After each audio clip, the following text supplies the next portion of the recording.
Isang napakagandang hapon po sa inyong lahat. Narito ko ngayon para sa update ng mga lotto result ng PCSO.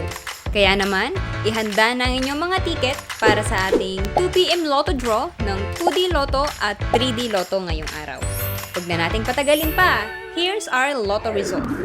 For 2D Lotto, the winning numbers are 12 and 22. In exact order. Pwedeng manalo ng 4,000 pesos pag nag-match ang iyong mga number in exact order.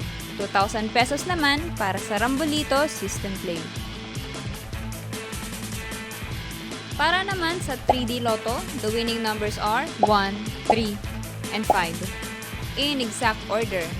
Pwedeng manalo ng 4,500 pesos pag nag-match ang iyong mga number in exact order.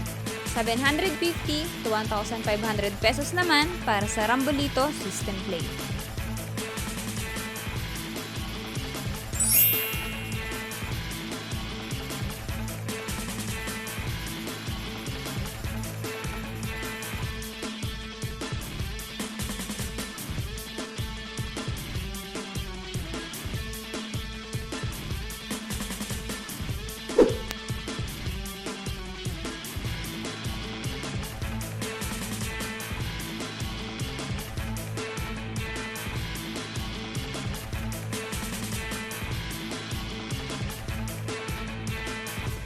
Po ay babala sa ating mga lotto players. Ang lotto ay live na binobola, kaya wala pong nakakaalam ng mga number na lalabas.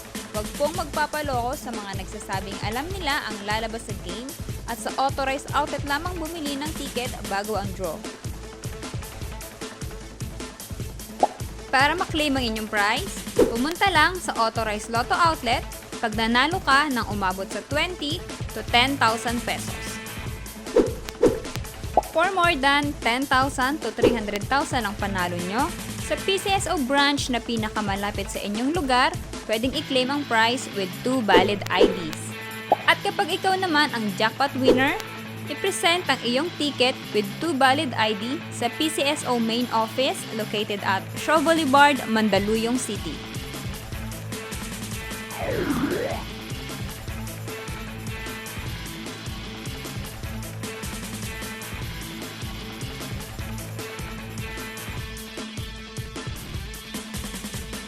Congratulations po sa lahat ng ating winners at magkita-kita tayo mamayang 5pm draw ng ating 2D Lotto at 3D Lotto. Maraming salamat po.